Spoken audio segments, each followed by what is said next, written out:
ইদানিং গোয়েন্দা সংস্থাগুলো বেশি বাড়াবাড়ি করছে, সব দিকে কড়া নজর রাখতে হবে রবিন।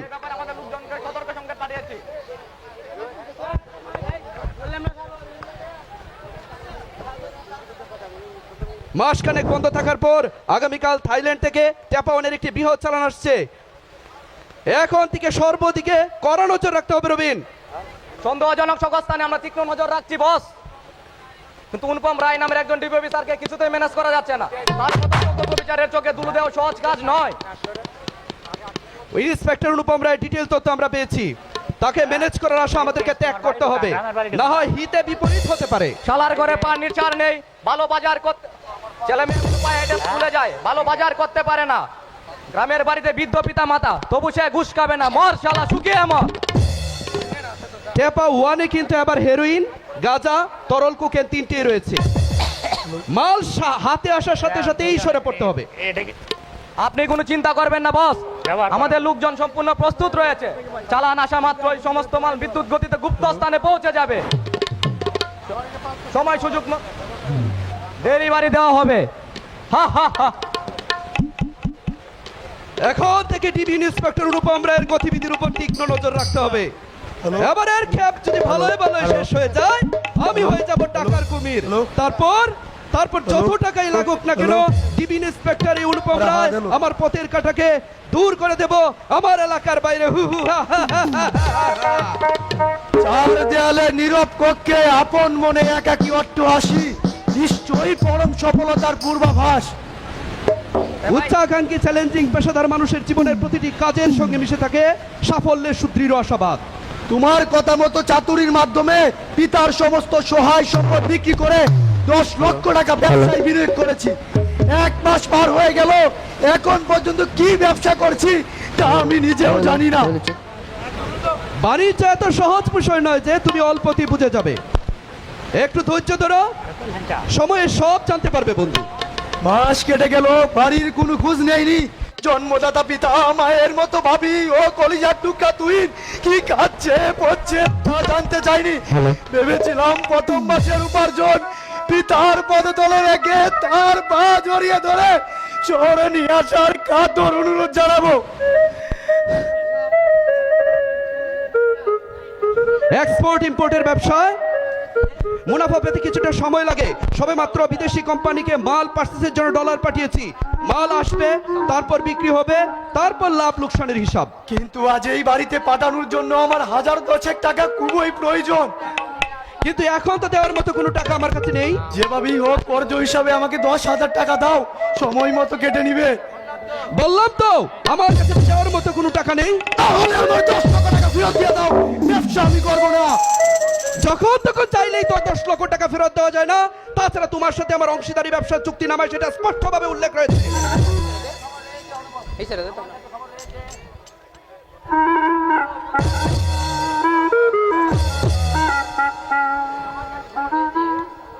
আমার কাছে খবর রয়েছে আপনারা বেআইনি কার্যকলাপের সাথে জড়িত। বিনা অনুমতি দেখানো বাড়িতে প্রবেশ কি বেআইনি নয়? আজ কিন্তু শুধু আপনাদের সতর্ক করার জন্য এসেছি।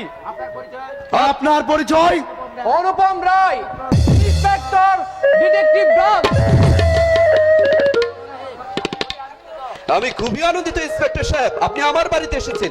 কি খাবেন বলুন? আমি আপনার ভাই খাওয়া দাওয়ার জন্য আসিনি। আমরা কি অন্যায় করেছি যে আপনি আমাদেরকে সতর্ক করতে এলেন? এই প্রশ্ন আমাকে না করে নিজেকে করুন, আশা করি যথাযথ উত্তর পেয়ে যাবেন। আপনাকে কেউ ভুল তথ্য দিয়ে থাকবে ইন্সপেক্টর সাহেব। জানেন তো আমরা ব্যবসায়ী, এই প্রতিযোগিতামূলক মার্কেটে আমাদের শত্রুর কোনো অভাব নেই। আমি আপনাকে ফার্স্ট এবং লাস্ট ওয়ার্নিং দিয়েছি অবশ্যই, ব্যবসার নাম করে পর্দার অন্তরালে সমাজ বিরোধী কাজে লিপ্ত থেকে বাংলার যুব সমাজকে ধ্বংসের দিকে ঠেলে দেবেন না। আর যদি করেন তাহলে এই ডিবি ইন্সপেক্টর অনুপম রায়ের কবল থেকে কিছুতেই রেহাই পাবেন না। পূর্বে তুমি শরাব পান করতে, এটা আমি জানি, কিন্তু তোমার শরাব পান করে আমি লিপ্ত ছিলে এটা আমি জানতাম না। তোমার সাথে যৌথ ব্যবসায় অংশীদার হয়ে আমি ভুল পথে পা বাড়াচ্ছি না তো জাফর? টাকার জন্য পুলিশ পারে না এমন কোনো কাজ নেই। আমি সুপ্রতিষ্ঠিত ব্যবসায়ী, মাসওয়ারা যেন নিয়মিত দিয়ে যায়, এই জন্যই হম্বিতম্বি নাটক। কিন্তু এই গোয়েন্দা পুলিশ অফিসার দৃঢ়তার সহিত একাকী বাড়িতে এসে যে হুঁশিয়ারি দিয়ে গেল, এটা নিতান্তই অমূলক। এটা বিশ্বাস করতে মন যে কিছুতেই সাই দিচ্ছে না বন্ধু। পুলিশের চাল তুমি বুঝবে না দোস্ত। ও ও আচ্ছা আচ্ছা, 10,000 টাকার জন্য কি জন্য বলেছিলে তুমি? আমার মন ছটফট করছে, আমি বাড়িতে যাব, যেভাবেই হোক 10,000 টাকা আমার খুবই প্রয়োজন। আজ বিকেলের মধ্যেই টাকা পেয়ে যাবে। তার পূর্বে তুমি লাঞ্চ সেরে তৈরি হয়ে নাও বাড়িতে যাবার জন্য। আর হ্যাঁ, বাড়িতে যাওয়ার পূর্বে আমার উত্তরে ক্লায়েন্টের কাছে আমাদের মালের কিছু স্যাম্পল পৌঁছে দিয়ে যাবে। কতদিন যাবৎ বাবাকে দেখিনি, তুহিনের সমুদর কণ্ঠে লালাহিত চাচ্চু ডাক শুনিনি, বাবির হাতে সুস্বাদু রান্না উদরে পড়িনি। আজ সন্ধ্যার ট্রেনে আমি বাড়ি যাচ্ছি, যেমন করেই হোক তোমাদেরকে সাথে নিয়ে টবেই টাকা ফিরবো বাবা, টবেই টাকা ফিরবো। বাড়িতে পিতার কাছে তোমার আর যাওয়া হচ্ছে না বন্ধু। তার পূর্বেই মাদক দ্রব্য সহ তুমি হাতে নাতে গ্রেপ্তার হবে। পৈতৃক বাড়ির পরিবর্তে দীর্ঘদিনের জন্য তোমার টাই হবে কারাগারের লৌহ পিঞ্জরে।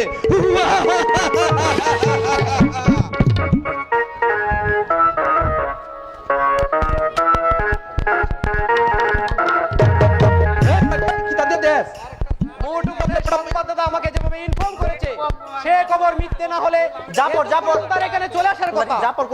আশেপাশে রাস্তায় সাদা পোশাকে ডিবি পোস্ট মোতায়েন রয়েছে, তারাও তো কোনো সংবাদ পাচ্ছে না।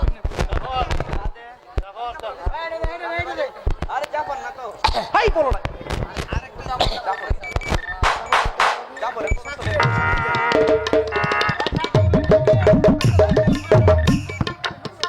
হ্যালো স্যার, হ্যালো, শুনতে পাচ্ছেন স্যার? বলো তো বীর, শুনতে পাচ্ছি। স্যার, এই মাত্র হাতে ব্যাগ সহ সন্দেহভাজন এক ব্যক্তি আপনার উল্টো দিকে সিএনজি থেকে নামলো। তাকে অনুসরণ করো তো বীর। স্যার, সে আপনার দিকে আসছে। আবার অপারেশনের জন্য প্রস্তুত হও, আর আশেপাশে মোতায়েন সকল পোস্টকে সতর্ক করে দাও, সে যেন কোনোভাবে পালিয়ে যেতে না পারে। ওভার স্যার, সতর্ক সঙ্গে জানানো হয়েছে, আমরা প্রস্তুত। Over sir. হ্যালো,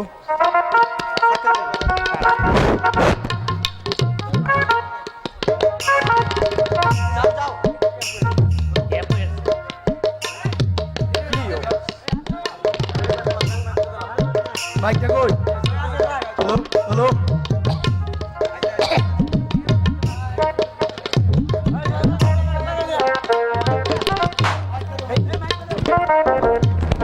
এই যে ভাই 18 নম্বর বাড়িটা কোন দিকে বলতে পারেন? সামনের ওই সাদা রঙের 9 নম্বর বাড়িটায় 18 নম্বর বাড়ি। আপনি কার কাছে যাবেন? সেকান্দার আলী জোয়ারদারের কাছে। আপনার ব্যাগে কি আছে? আপনাকে যেন কোথায় দেখেছি, হ্যাঁ মনে পড়েছে, আজ সকালে আমার বন্ধু জাফরের বাড়িতে গিয়েছিলেন।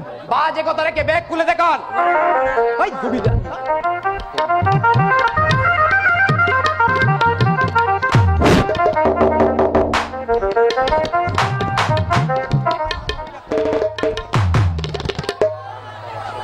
ব্যাগ তল্লাশি করো তবে। Yes sir. এই দেখুন ইন্সপেক্টর সাহেব, ভালো করে দেখুন।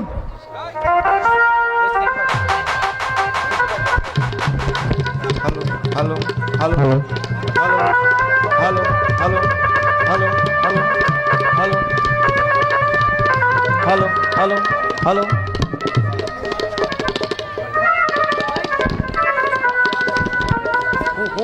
পেয়েছি স্যার, এই দেখুন হিরোইনের প্যাকেট। আমি আর কিছুই জানি না স্যার, আমাকে ফাঁসানো হয়েছে। হিরোইন সব হাতে নাতে ধরা পড়েছে। আপনাকে ফাঁসানোই হোক আর নিজেই বেঁচে থাকেন, আইনের হাত থেকে রেহাই পাবেন না। দবের, ইয়েস স্যার। এক্ষুনি ওনাকে নিয়ে আমার অফিসে যাও। চল শালা, বুঝবে এবার পুলিশের খেলা। বিশ্বাস করুন স্যার, আমি সজ্ঞানে কোনো অপরাধ করিনি, সুপরিকল্পিত ভাবে আমাকে ফাঁদে ফেলানো হয়েছে। ধরা পড়লে সবার মুখে কি কথা স্যার? আমি ষড়যন্ত্রের শিকার।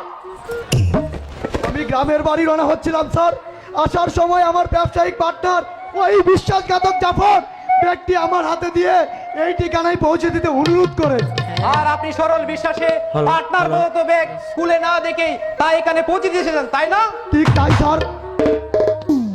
আপনার যা বক্তব্য সব কোর্টে বলবেন, আমরা তদন্ত করে দেখব।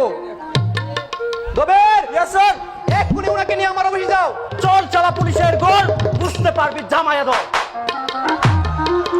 হে জন্মদাতা পিতা, জীবনে বোধহয় তোমার সাথে আর দেখা হবে না।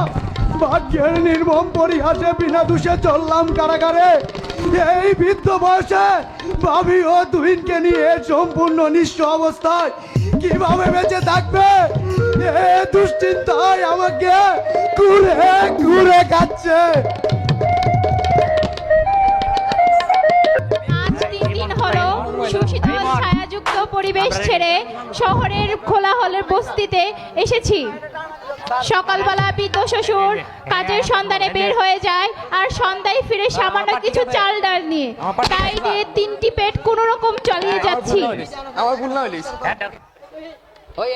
আমার খুব খিদে পেয়েছে মা। আর একটু সবর কর বাবা, তোর দাদাভাই এই আসলো বলে। এখন রান্না করো, আমি ভাত খাবো। ঘরে যে চাল নেই বাবা, তোর দাদাভাই চাল নিয়ে আসবে। বাড়িতে খিদে না থাকলেও তুমি আমাকে জোর করে খাওয়াতে মা, আর এখন খিদে পেলেও খেতে পাই না। এমন করে বলিস না রে বাপধন, এমন করে বলিস না।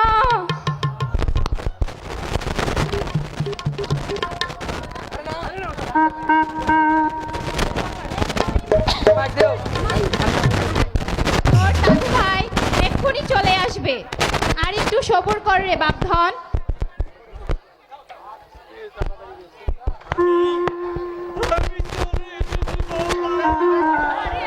আপনার কি হয়েছে বাবা? উনি আপনাকে এভাবে ধরে নিয়ে আসছে কেন? হ্যালো ভাই, উনি বাজার ভর্তি ভারী ব্যাগ বাসায় পৌঁছে দিচ্ছিলেন, হঠাৎ মাথা ঘুরে পড়ে যান।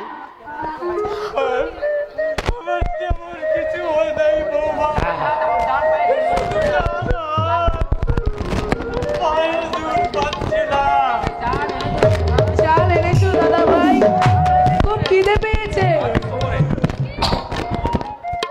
চাচা সম্ভবত মাইনাস হয়েছে, উনার ভালো চিকিৎসা দরকার। বেঁচে থাকার শেষ সম্বলটুকু তুমি বিক্রি করে, হে খোদা। কান্নাকাটি করলে তো কোনো লাভ হবে না বোন, দ্রুত চিকিৎসা করাতে হবে। খিদের জ্বালায় সকাল থেকে বাছা আমার ছটফট করছে, ঘরে এক মুঠো চাল পর্যন্ত নেই। এই অবস্থায় চিকিৎসা কেমন করে করব বলতে পারবো?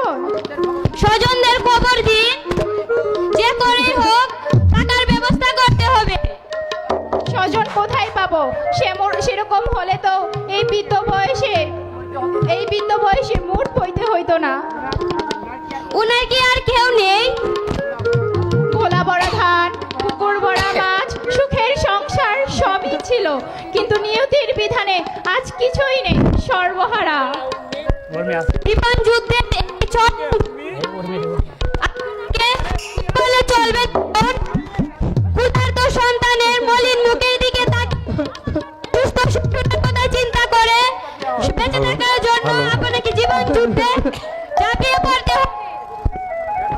আমি সাধারণ এক অবলা নারী, এই ঢাকা শহরে কোথায় কাজ পাবো কিছুই জানি না। আপনার বাসায় রান্নাবান্নার কাজ করার আপত্তি না থাকলে আমি তার ব্যবস্থা করে দিতে পারবো। আমি সব কাজ করতে পারি, হ্যালো চেক। দয়া করে ব্যবস্থা করে দিন। একটা তো দিয়ে যাচ্ছি, কথা হবে। কাল সকালবেলা এসে আপনাকে আমি নিয়ে যাব। সন্তান হয়ে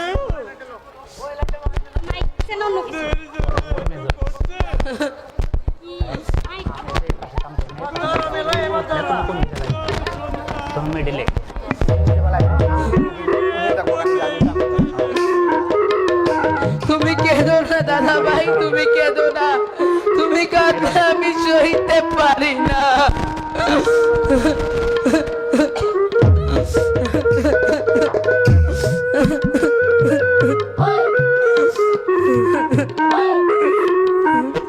hello hello hello hello hello তোমার কোশ্চেন আগে আমার বালায় ওটা দিও অভিনয়টা তো 8টা সময় মুরগি ও মৎস্য খামার উৎপাদন বিষয়ে তোমাকে যা বলেছিলাম তা কতটুকু বাস্তবায়ন করতে পেরেছো ইমন? আপনার নির্দেশ মোতাবেক নামি দামি কোম্পানির লেবেল যুক্ত 60,000 নকল প্যাকেট তৈরি করে এনেছি স্যার।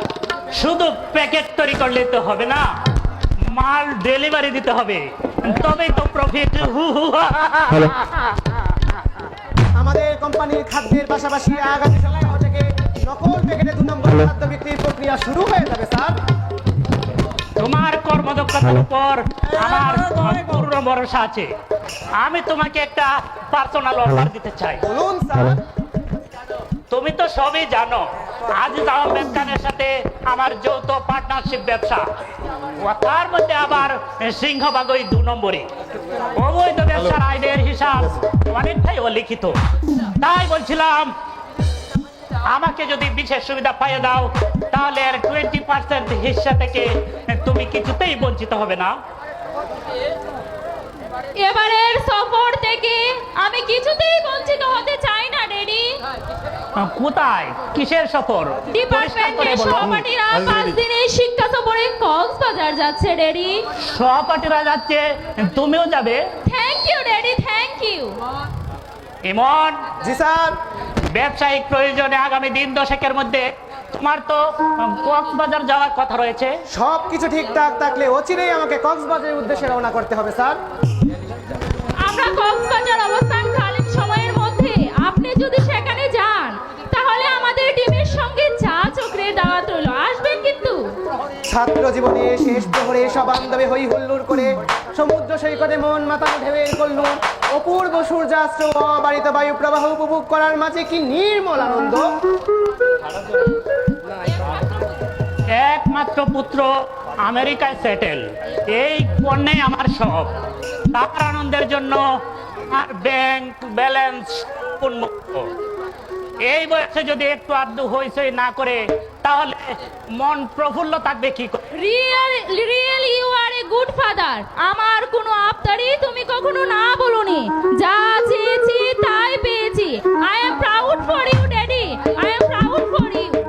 এক্সকিউজ মি স্যার, অধিকতর পিতৃস্নেহে অন্ধ হয়ে বিশেষ বয়সী কন্যাকে এরকম অবাধে স্বাধীনতা দিলে তা কিন্তু অনেক সময় কাল হয়ে দাঁড়ায়।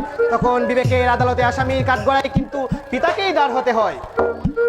তুমি যা বলছো তা নিম্ন মধ্যবিত্ত পরিবারের ক্ষেত্রেই প্রযোজ্য, ধনী বিত্তশালীদের ক্ষেত্রে নয়। টাকা যাদের আছে, জীবনটাকে তারা পূর্ণ মাত্রায় উপভোগ করবে। আর যাদের টাকা নেই, তারা এই সমস্ত নীতিবাক্য আউড়িয়ে দুধের স্বাদ গুলে মিঠাবে।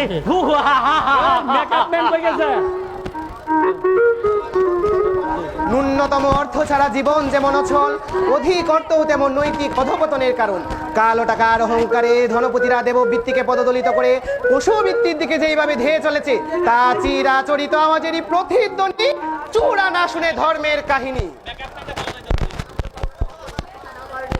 কথা মতো পাওনা টাকা পরিশোধ করতে না পারার কাহিনী শুনতে শুনতে আমি অতিষ্ঠ হয়ে যাচ্ছি ইমন। স্যার, বহুমুখী ব্যবসায় কতিপয় পার্টির এহেন আচরণ অস্বাভাবিক নয়। তাই বলে বারবার আমার কাছে মিথ্যে অজুহাত দাঁড় করাবে, আর আমি তা মুখ বুঝে সহ্য করলে ব্যবসা যে লাল বাতি জ্বলবে ইমন। স্যার, আমি আপনার সামান্য এক কর্মচারী, আপনার কথা মতো সমস্ত কাজ করাই আমার কর্তব্য, পরামর্শমূলক মত প্রকাশ করা নয়। তুমি কি কিছু বলতে চাও ইমন? স্যার, আপনার যে সমস্ত ব্যবসা রয়েছে তার মধ্যে বৈধ নয়, এইগুলো যদি পরিহার করেন তাহলে আপনাকে আর পিছন ফিরে তাকাতে হবে না এবং ঝুঁকি ঝামেলা অনেক কমে যাবে। স্যার, ঝুঁকি ঝামেলা থাকলেও ভেজাল ব্যবসার মুনাফা কিন্তু বেশ আকর্ষণীয়। তুমি যদি অসম্মত না হও, তাহলে তোমাকে একটা বিশেষ কমিশন পাওয়ার ব্যবস্থা করে দিতে পারি ইমন। এর জন্য আমাকে কি করতে হবে স্যার? এমন কিছু নয়, শুধু অবৈধ ব্যবসার আয় ব্যয়ের হিসাবটুকু পট্টার সেখানে জোর ধরে রঘুচারে আমার মতো করে তৈরি করতে হবে, আর তুমি হয়ে যাবে 25% ভাগিদার। মালিক হয়ে কর্মচারীকে যে বাড়তি উপার্জনের সুযোগ আপনি করে দিতে চাইছেন, আমি তা সানন্দ চিত্তে গ্রহণ করলাম। Sir, good decision, very good decision. Immediately কাজে লেগে যাও, আর মনে রাখবা, এমন সুবর্ণ সুযোগ মানুষের জীবনে একবারই হাতছানি দেয়, আর সেই মোক্ষম সুযোগটুকু যারা যথার্থ কাজে লাগাতে পারে তারাই হয়ে যায় জীবন সংগ্রামের সফল সিংহ পুরুষ।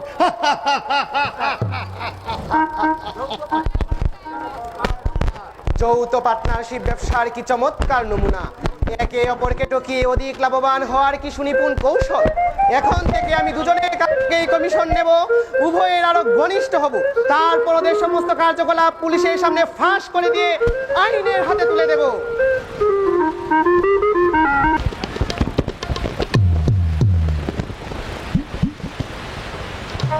হ্যালো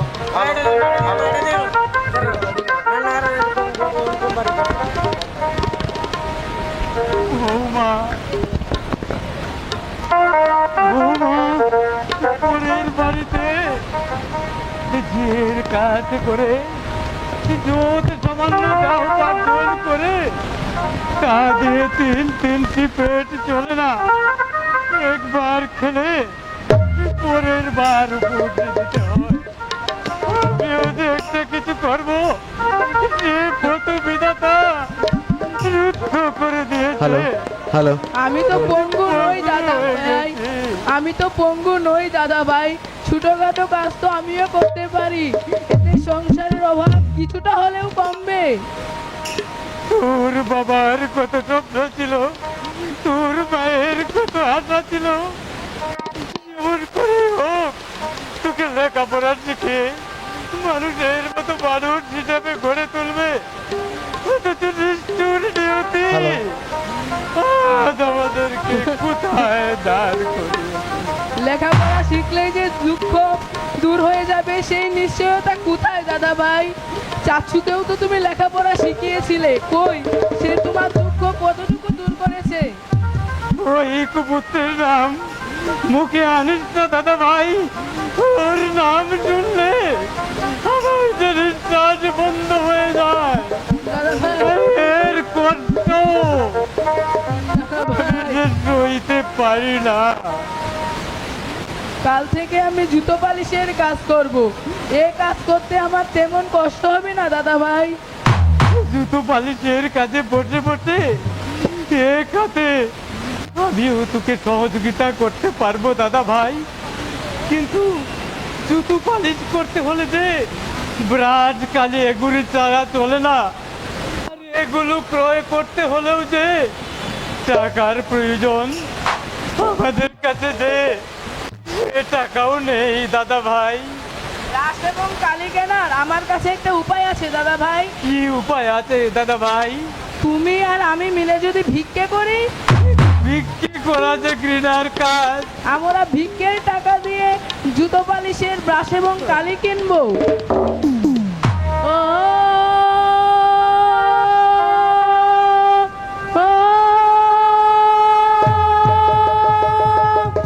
চলার পথে ব্যস্ত তোমরা, চলার পথে ব্যস্ত তোমরা, ও গো পথিক বর, চেয়ে দেখো বাগারে দুঃখের নাই যে তোর, চেয়ে দেখো বাগারে দুঃখের নাই যে তোর।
দুদিনের উপবাসী হয়েছি কাতর। চলার পথ ব্যস্ত তোমরা, চলার পথ ব্যস্ত তোমরা, ওহ গো প্রতিবর। এ ধর্মীয় বাগানে ঢুকে নাই যে তোর, যে ধর্মীয় বাগানে ঢুকে নাই যে তোর।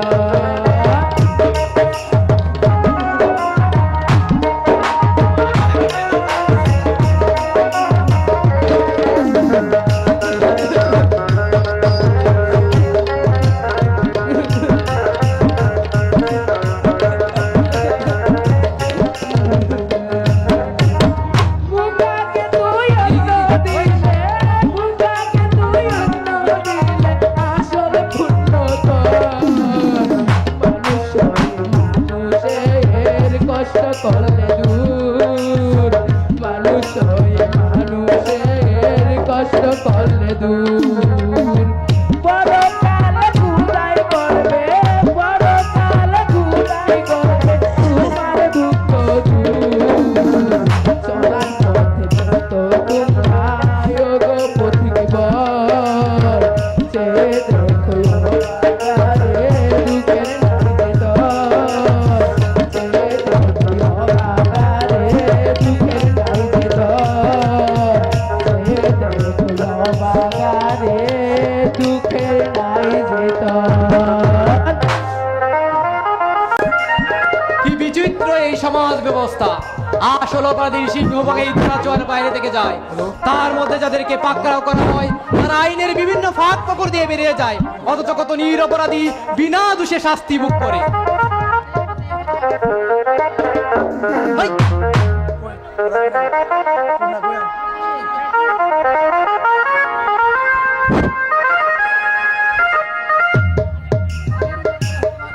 তাদের মধ্যেই এই হতভাগা শাকিল একজন।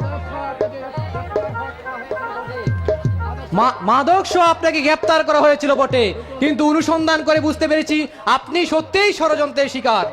তাই তো অভিযোগপত্র থেকে আপনাকে অব্যাহতি দেওয়া হয়েছে। কিন্তু 3 মাস হাতে থাকায় আজ আমি সর্বহারা হয়ে গেছি স্যার। আমার জীবনে বেঁচে থাকা এখন মৃত্যুর চেয়েও ভয়ঙ্কর। আপনার মানসিক অবস্থা উপলব্ধি করতে পারছি, কিন্তু আমরা যে আইনের দাস। কারাগার থেকে মুক্তি পেয়ে বাড়িতে গিয়ে দেখি জনমানব ভিন পিঠে বাড়ি খা খা করছে। আশেপাশে লোকজনের কাছ থেকে জিজ্ঞেস করে জানতে পারি জন্মদাতা পিতা মায়ের মতো ভাবি ও কলিজার টুকরা মাতুষ পুত্র রাতের আধারে গ্রাম ছেড়ে চলে গিয়েছে। আত্মীয় স্বজনের বাড়িতে খোঁজ করেছেন? সম্ভাব্য সব জায়গায় তন্ন তন্ন করে খুঁজে দেখেছি, কেউই কিছু বলতে পারছে না। ঘর বাড়ি ছেড়ে স্বেচ্ছায় আত্মদানের পিছনে নিশ্চয়ই কোনো গুরুতর কারণ রয়েছে। রয়েছে স্যার, রয়েছে, যার কারণে তারা সবাই বাপ দাদা 14 পুরুষের ভিটে বাড়ি ত্যাগ করে যে চাইনিজ দেশ হয়ে গেছে। যেই মহাপাপী আর কেউ নয় স্যার, আমি নিজে। আপনি কি করেছেন? পৈতৃক সম্পত্তি বিক্রি করে জ্যেষ্ঠ বাধা বাবা শেখের বিরুদ্ধে এই অবস্থায় স্ত্রীয় কর্মসংস্থানের জন্য পিতাকে বুঝলিয়ে অবশিষ্ট সম্পত্তি বিক্রি করে জাফরের সঙ্গে যৌথ ব্যবসা শুরু করে। তারপর কিছুদিন পরিবারের কোনো খোঁজ নেয়নি, ভেবেছিলাম প্রথম মাসের উপার্জন দিয়ে সবাইকে সারপ্রাইজ দিব, কিন্তু তার পূর্বেই বাবা আমাকে ভুল বুঝে ক্রুবে দুঃখে ঘৃণায় গ্রাম ছেড়ে চলে গিয়েছে। বাকিটা আপনি ভালো জানেন স্যার। নাটের গুরু স্মাগলার জাফরকে তার কৃতকর্মের শাস্তি পেতেই হবে, কিন্তু এই জন্য যে সুনির্দিষ্ট প্রমাণ দরকার। প্রমাণের আর কোনো প্রয়োজন হবে না ইন্সপেক্টর সাহেব। ওই বেঈমান বিশ্বাসঘাতক জাফরকে চোখে চোখনা দিয়ে কুচিয়ে কুচিয়ে হত্যা করে চরম বদলা নিব। জাফরকে খুন করলেও আপনাকে তো এর সাজা পেতে হবে। কোনো অপরাধ না করে 3 মাস আদত কেটেছি, এবার না হয় সত্যিকারের চরম অপরাধ করে তবেই ফাঁসিতে ঝুলবো। অসভ্য বলেন এই কথা আপনার মুখে মানায় না শাকিল সাহেব। শিক্ষিত মানুষের প্রতিশোধ হলো শত্রু মারণ এবং নিজে বাঁচন। আমি আপনাকে একটা পরামর্শ দিতে চাই। কি পরামর্শ স্যার? আপনি নিজেকে লুকিয়ে ফেলুন, ছদ্মবেশ ধারণ করুন। হাতে কি লাভ? জাফর তো জেনে যাবে আমি ছাড়া পেয়ে গেছি। সে দায়িত্ব আমার। আদালতের নথিতে উল্লেখ থাকবে আপনার মাদক পাচারের দায়ে আপনার 10 বছরের সশ্রম করানো হয়েছে। ছদ্মবেশ ধারণ করলে কোন স্বার্থ হাসিল হবে স্যার? সব স্বার্থই হাসিল হবে। একটু বুঝিয়ে বলুন। 1. জাফলের সমাজ বিরোধী কর্মকাণ্ড ও কি হাল হয়ে হাতে নাতে ধরিয়ে দিতে পারবেন। আর আপনার বিনিয়োগিত মূলধন লাভে আসলে ফিরিয়ে দেওয়ার দায়িত্ব আমার। 2 আপনজনদেরকে খুঁজে বের করতেও অনেকটা সহজ হয়ে যাবে। 3 পছন্দের কেউ থাকলে তাকেও পরখ করতে পারবেন। গোয়েন্দা পুলিশ হিসাবে আপনার পরামর্শের মধ্যে আমি আবার নতুন করে বেঁচে থাকার আশার আলো দেখতে পারছি। এই মুহূর্তে থেকে নিজের বাহ্যিক রূপ পরিবর্তন করে ছদ্মবেশ ধারণ করতে পারছি। আপনি দোয়া করবেন স্যার, আপনার নির্দেশনা যাতে আমি অক্ষরে পালন করতে পারি। ভূতপূর্ব ফরাসি সম্রাট নেপোলিয়ন বোনাপার্টের অমুক বাণী হলো, একাগ্র চিত্রে চেষ্টা করলে দুনিয়াতে কোনো কিছুই অসম্ভব নয়। প্রত্যেক মানুষের অন্তরে এই বাণী লালিত হলে কারো জীবনে পরাজয়ের বেদনা স্থায়ী হতে পারে না, স্থায়ী হতে পারে না। বাদে পড়ে একাধারে 6 দিন 6 রাত দুঃসহ সমুদ্র যাত্রার পর মালয়েশিয়ার উপকূলে পৌঁছানোর সঙ্গে সঙ্গে অবৈধ অনুপ্রবেশের দায়ে আমাদের 7 জনকে গ্রেপ্তার করা হয়, 6 মাসের জন্য কারাগারে পাঠিয়ে দেওয়া হয়। অনেক ছড়াই উতরাই পেরিয়ে গতকাল বাড়িতে দেখি কেউ নেই, সব বিরাম ভূমি। তাই আজ আপনজনদের খুঁজতে আজই ঢাকা শহরে এসেছি। বাবা তোমরা কোথায়?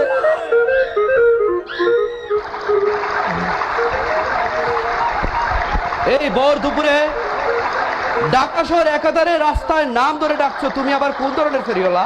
আমি ফেরিওয়ালা নই। তাহলে তুমি কে? কেনই বাঁচা যাচ্ছ? আমি আমার স্ত্রী পুত্র পিতাকে খুঁজে বেড়াচ্ছি।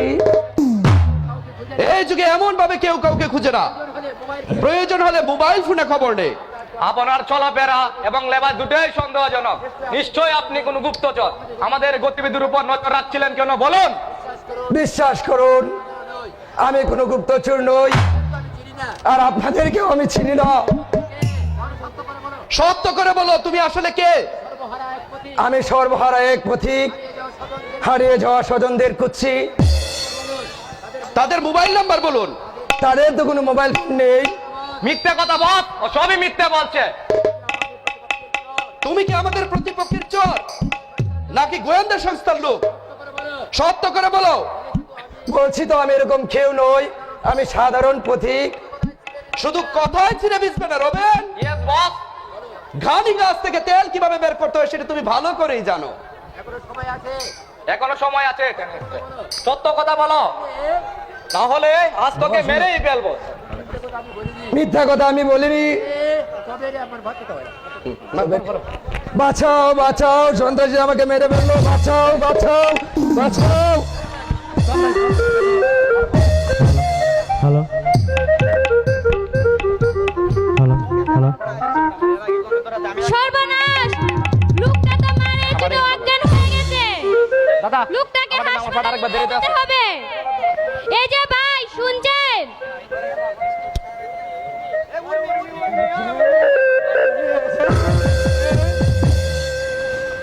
আমি তোমার জন্য ভারী বানিয়েছি, তুমি তো বাবাকে দেখতে পাচ্ছ না। সবাইকে নিয়ে আসো ওই মালয়েশিয়ার বাড়িতে। মস্তিষ্ক আঘাতজনিত কারণে উনি কি পাগল হয়ে গেছে? বাবা দেখতে যাও, মালয়েশিয়া থেকে আমি কত উনার মনে হয় মাথা খারাপই হয়ে গেছে। এখন থেকে মন দিয়ে লেখাপড়া করবে। আচ্ছা, তোরা কি কাজ আছে কোনো? এই দেখো তোমার জন্য কত কিনে এনেছি। লোকটা তার স্ত্রী, সন্তান, পিতা ও মালয়েশিয়ার কথা বারবার বলে যাচ্ছেন কেন? তবে কি উনি শাকিলের জ্যেষ্ঠ ভ্রাতা? আপনার বাড়ি কোথায়? আমার বাড়ি আরে ওই থানাদের দেশে। বিলকিস আমার জন্য ভাত রান্না করছে, তুমি যাবে আমাদের বাড়িতে। বিলকিস খুব যত্ন করে তোমাকে খাওয়াবে। বিলকিস আপনার কি হয়? ও তুমি জানো না বুঝি? বিলকিস আমার বউ, সে খুব ভালো রান্না করে। ওই দেখো সে আমায় ডাকছে, আমি আসছি বিলকিস, আমি আসছি। উনি বোধহয় মালয়েশিয়ায় নিরুদ্দেশ হয়ে যাওয়া শাকিলের জ্যেষ্ঠ ভ্রাতা।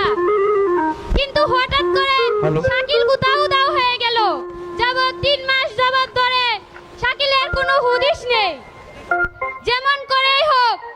ছেলের সন্তান আমাকে পেতেই হবে।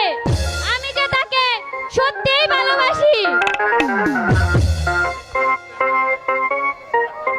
পৃথিবীর দীর্ঘতম সমুদ্র সৈকত এই কক্সবাজার, প্রকৃতির রূপবৈচিত্র্যের এক লীলাময় স্থান।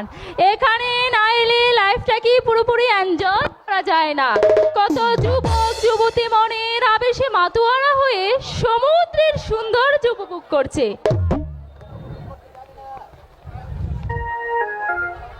জীবনকে যারা উপভোগ করতে পারে না তাদের জীবনেই বৃথা। চেনা চেনা মনে হলেও আপনাকে ঠিক চিনতে পারছি না। প্লিজ আপনার পরিচয়। আমি যাইনি। খুব ভালো করেছো। তুমি চলে গেলে সমুদ্রের এই সারিবদ্ধ উন্মত ঢেউয়ের দুলা সুরবে বহমান শিহরণ জাগানো এই সমীরণে তোমার একান্ত সান্নিধ্য পেতে আমি অবশ্যই পারতাম না। চলুন জাফর ভাই, ওই দিকে ঝর্ণার ধারে কোথাও গিয়ে বসি। নিজম দ্বীপ হতে তোমার সহযাত্রীরা ফিরতে অনেক দেরি হবে। এখন চলো আমার সাথে হোটেলে যাই, লাঞ্চ সেরে এরপরে আমরা ঝর্ণা দেখতে যাব। হোটেলে গেলে আপনার সঙ্গী সাথীরা যদি চলে আসি? সঙ্গী সাথী নিয়ে আমি এখানে আসিনি উর্মি, আমি একাই এসেছি। চলো তো আমার সাথে, আমরা দুজন লাঞ্চে যাই। ওকে চলুন।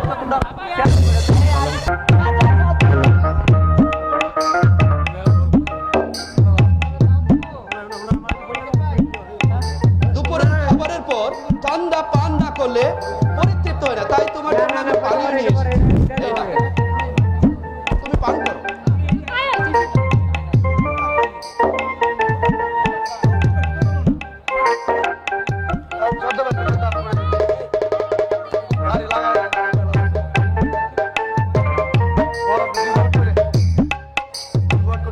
আমি খুবই ক্লান্তি বোধ করছি। দু চোখে ঘুমের পাতা বুঝে আসছে। কিছুই শুনতে পাচ্ছি না জাফর ভাই। এই আবু জাফরের কোনো খায়েশ হলে সেটা যে কোনো পর্যায়ে হোক না কেন, আবু জাফর সেটা পূরণ করবে। তোমার স্পিডের বোতলে আমি অজ্ঞান হবার ঔষধ মিশিয়ে দিয়েছি। আমার কি হয়েছে জাফর ভাই?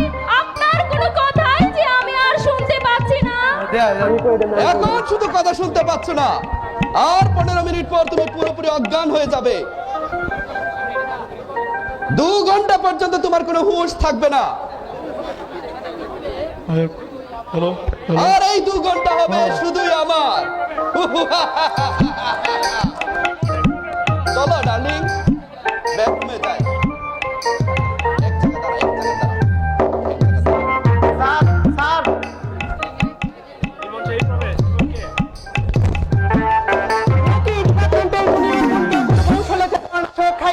পশুবৃত্ত চরিতার্থের কি অপূর্ব নমুনা। ধিক তোমাকে শতধিক। এই বয়সে সবান্ধবে সমুদ্র সৈকত দেখতে আসলে এরকম কিছু একটা হয়েই থাকে, এটা কোনো প্রবলেম নয়। তোমার কি সমস্যা রে পাষণ্ড? একবারও কি ভেবে দেখেছিস তোর এই পশুসুলভ বিকৃত কুপ্রবৃত্তির শিকারে পরিণত অসহায় ললনার মৃত্যু পর্যন্ত হয়ে যেতে পারে? তাতে অসুবিধা নেই, কিছু টাকা চিটিয়ে বাচ্চাকে সমুদ্রে ফেলে দেব। পত্রিকার খবরের শিরোনাম হবে বিশ্ববিদ্যালয়ের ছাত্রীর সমুদ্রে বেড়াতে এসে সমুদ্রে সলিল সমাধি হয়েছে। যাকে সে কথা, তুমি এখানে কি জন্য এসেছো তাই বলো। টাকা চাই না ওর বাঘ চাই? তুমি যা চাও আমি তাই দেব। মুখ সামলে কথা বল রে শয়তান, না হলে তোকে লাশ বানিয়ে এই সমুদ্রে নিক্ষেপ করব।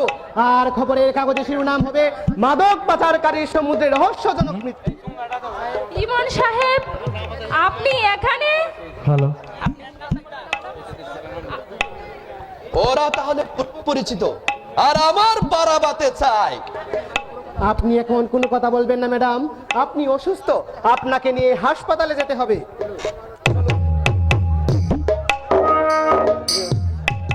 উনার মান সম্মানের কথা চিন্তা করে আজ তোকে ছেড়ে দিলাম রে পাপিষ্ঠ নরাধম। আমি তোকে হুঁশিয়ার করে দিতে চাই, যে কাজের জন্য তুই এই কক্সবাজার এসেছিস সেই স্মাগলিং এর কাজের মতোই নিজেকে সীমাবদ্ধ রাখ। নারী উৎপীড়নের দিকে আর কখনো যদি হাত বাড়াস তাহলে তোর সেই হাত কেটে সিঙ্গালকে দিয়ে ভক্ষণ করাবো।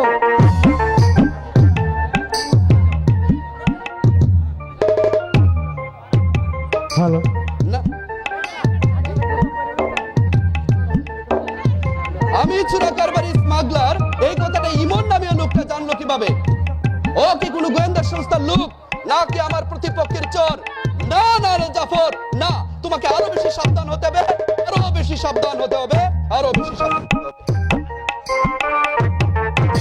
ব্যবসাকে নিজ কন্ট্রোলে রাখতে হলে আমার কর্মপরিধি আরো বৃদ্ধি করতে হবে। তাই তো আরেকটি গাড়ি ক্রয় করেছি এবং গতকাল ড্রাইভার আবশ্যক বিজ্ঞপ্তিও দিয়েছি।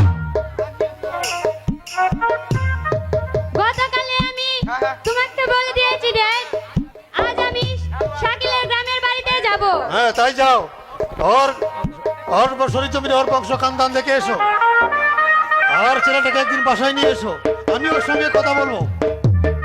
কিন্তু ড্রাইভার যে এখনো এলো না, দূরের রাস্তা, সকাল সকাল রওনা দিতে হবে। গতকালে ফোন করে বলেছে ওর ছেলের পেটে ব্যথা, আজ আসতে খানিকটা বিলম্ব হবে। ছেলেকে ডাক্তার দেখানো নাকি অত্যন্ত জরুরি।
জরুরি ড্রাইভার আবশ্যক বিজ্ঞাপন দেখে আমি এসেছি স্যার।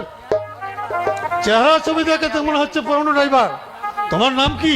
আব্দুল করিম। ছবি ড্রাইভারটা ভোটার আইডি কার্ড নিয়ে এসেছে তো? জি স্যার, নিয়ে এসেছি, এই দেখুন।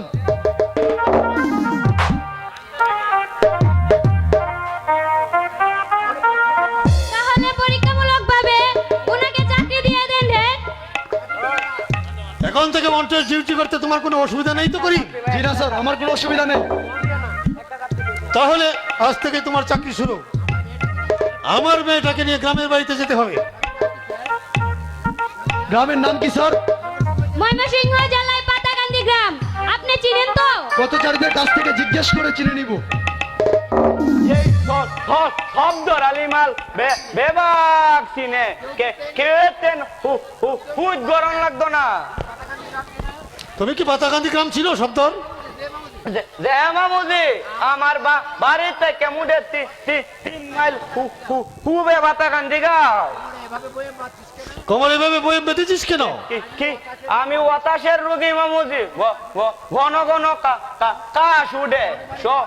শহরে বাড়িতে তো যে কোনো জায়গায় কাশ ফেলান যেত না, কাশ ফেলানোর লাগিয়া মাথা গেলা এই বুদ্ধি বাইর করছি মামুজি। বুদ্ধিটা কেমন হইলো মামুজি? আপনি সব সময় গরম পানি দিয়ে রাখেন কেন শব্দর ভাই? এই শীতের সময় হাক্কার মাঝে খালি হবে আটলে হাও ডাইয়া হয়ে যায়, আর ডাইয়া লাগলে আমার কাশ বাইরে যায়।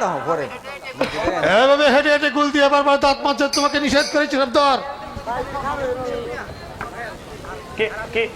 কিটা করবাম মামুজি? আমার দাঁতে বেমার আছে, রিম রিম করে, বিষ বেদনা করে, একটু হরে হরে দাঁতর গুড়ি গুল লাগাইলে এই বেমারটা তাহে না। গলায় ঝুলানো এই নোংরা কাঠি দিয়ে দাঁত কিলাল করলে দাঁতে তো ইনফেকশন হয়ে যাবে। মাছ গুস্তু হান গোয়া দেড়াই গাই খিলাইল আমার করণ লাগবই। বাঁশের খিলাইল ভাঙ্গিয়া যায়, আর ও তো বাঁশের হলিরা হল আমার পক্ষে খুব ঝামেলা। এই ডেদে খুব দুই তো সকল বেলায় সাথে তাহে গান্ধী অনেক জোর তাড়াতাড়ি যাত্রা করে উত্তম। আজ কিন্তু নিজের বাড়িতে তুমি জানো সর্দার, সব সময় পাপিয়ার সঙ্গে সঙ্গে থাকবে। মামুজি হাতা কান্দি রাউনের ও তুই আমার বাড়ি বউ বউ বউ হলাহান্ডা খালি একটা নজর দেখে আয় ওর বাপ বেশি দেরি হতাম না। আজ বাড়িতে যাওয়ার কোনো প্রয়োজন নেই সর্দার, অন্য কোন দিন যায়, তুই একদিন থেকে আসবে। মামুজি গাড়ি দেত একটা পুরান বাড়ির নামলে বেবাক গাউর রইতে যাইব শব্দ আলিমাল বিরাট বড় চাকরি করে। ঠিক আছে, আপনি বাড়িতে যাবেন। এখন তাড়াতাড়ি তৈরি হয়ে নিন, এখনই আমরা যাত্রা করব। চলো সবাই। শব্দ আলি রেডি কালি কাঠ পেলনের বয়মটা আর ঠিক আছে, চলো সবাই, চলো সবাই।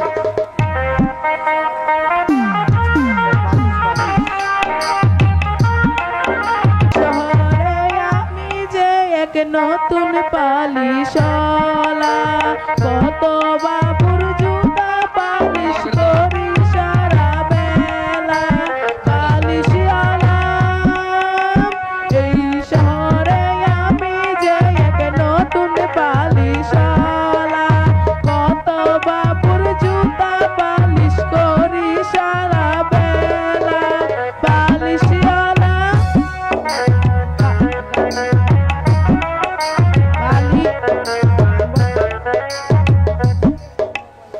পালিশ পালিশ জুতা পালিশ লাগবে, ভালো পালিশ।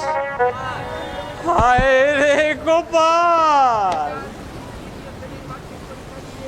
এই বয়সে যার স্কুলের পড়াশোনা নিয়ে ব্যস্ত থাকার কথা, সে কিনা দুপুটু ভাতের জন্য এই পঙ্গু পিতা বউকে সঙ্গে করে আজ পালিশওয়ালা।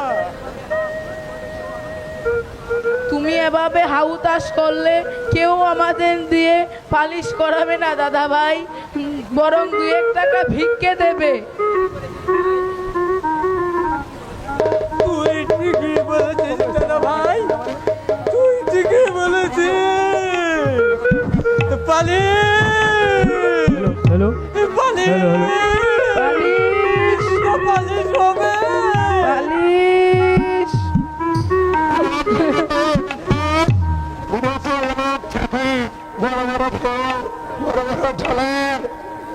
আমাকে আর না, আমি আর কারো চাইবো না। ভাই, দাদা ভাই ভয় পাচ্ছে দাদা ভাই, ও কারো না কারো ভাই, কারো পুত্র, হয়তো কারো পিতা।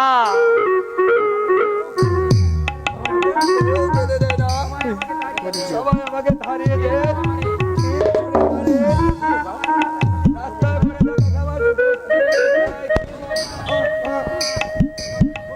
হ্যালো।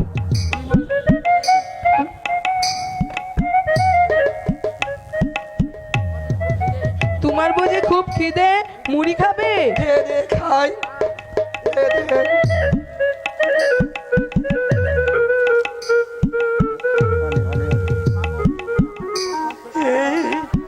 এই পাগলকে দেখে আমার এত কষ্ট হচ্ছে কেন দাদা ভাই? আমারও খুব কান্না পাচ্ছে দাদা ভাই।